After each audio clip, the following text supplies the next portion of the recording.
গরুর মাংসের নাকি দাম কমছে। আসসালামু আলাইকুম। হ্যালো বন্ধুরা, গরুর মাংসের দাম কমলেই কি আর বাড়লেই কি, মধ্যবিত্তের একই অবস্থা। এই যে আমরা প্রায় বিভিন্নভাবে বিভিন্ন পত্রিকায় লক্ষ্য করি, ডাক্তাররা গরুর মাংস খেতে বারণ করে বা কম খেতে বলে, কিন্তু তারপরেও কি আমরা দোকানে গিয়ে কি দেখতে পাই? এমন কোনো দিন নাই যে দেখি গরুর মাংসের দোকানে পর্যাপ্ত ভিড় নেই।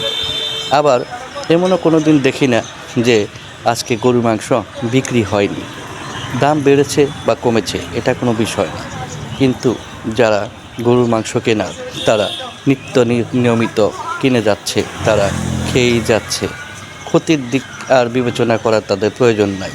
তাদের কেনার সামর্থ্য আছে, তারা ঠিকঠাক মতো রেগুলার কিনে যাচ্ছে। শুধু অবস্থান পরিবর্তন হয় মধ্যবিত্তের মধ্যে। আমরা মধ্যবিত্তরাই ভুক্তভোগীর শিকার হয়ে যাই নিয়মিতভাবে।